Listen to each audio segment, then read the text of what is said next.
दोस्तों, क्या आपको पता है कि हवाई जहाज कैसे उड़ता है और इसकी ऊंचाई में रफ्तार कितनी होती है? तो आइए जानते हैं। एयरप्लेन चलाते समय पायलट को कैसे पता चलता है कि वो सही रास्ते पर जा रहा है, या कैसे उसे साफ आसमान में रूट के बारे में पता चलता है? जब पायलट एरोप्लेन को फ्लाई करता है तो उसे रेडियो और रडार के उपयोग से रास्ते को बताते हैं।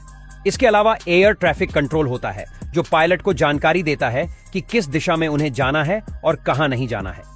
हालांकि अब तकनीक मॉडर्न हो गई है, कई तरह से मीटर आ गए हैं जिससे रास्ते का पता लगा सकते हैं।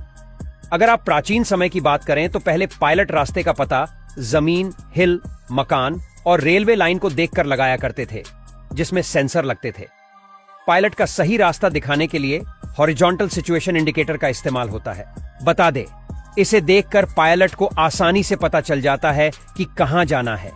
साथ ही यह कंप्यूटर हर जगह की स्थिति, अक्षांश और देशांतर को अच्छे से नापने का भी काम करती है।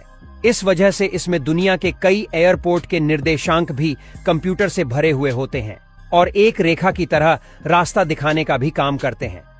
हवाई जहाज आमतौर पर 35,000 फीट यानी 10,668 किलोमीटर की ऊंचाई पर जाता है। हालांकि यात्रा और जगह के अनुसार जहाज की ऊंचाई बदलती रहती है। जैसे कहते हैं, कमर्शियल पैसेंजर जेट विमान 90,000 फीट की दूरी पर स्थित है, लेकिन अधिकतर विमान 35,000 से 40,000 फीट दूर ही फ्लाई करते हैं। कहते हैं, पैसेंजर विमान 45,000 फीट की दूरी पर फ्लाई करते हैं। कई बातों का ध्यान रखना जरूरी है, खासकर ऑक्सीजन का, इसलिए क्योंकि इतनी ऊंचाई होने के बाद सांस न आने का खतरा रहता है। जहाज को चलाने के लिए ईंधन के रूप में केरोसिन, जेट एक और नेफ्था, केरोसिन जेट बी के मिक्सचर का इस्तेमाल होता है। ये डीजल ईंधन के जैसा ही होता है, जिसका इस्तेमाल टरबाइन इंजन में भी होता है। रिपोर्ट के अनुसार प्रति सेकंड में करीबन 4 लीटर ईंधन की खपत हो जाती है। ऐसे ही 1 किलोमीटर की दूरी तय करने में करीबन 12 से 13 लीटर ईंधन जाता है। तेज स्पीड में फ्लाई करता जहाज आपने यकीनन आसमान में तो जरूर देखा होगा, लेकिन क्या आप जानते हैं कि इसकी कितनी रफ्तार होती है? अगर नहीं जानते तो बता दें, आधुनिक विमान करीबन 380 से 900 किलोमीटर प्रति घंटे की क्रूजिंग गति से स्पीड लेता है।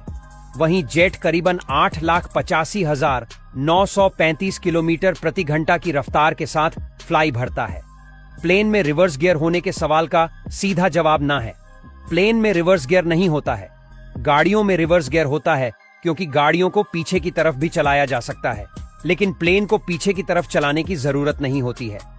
प्लेन को केवल आगे की तरफ चलाने की जरूरत होती है।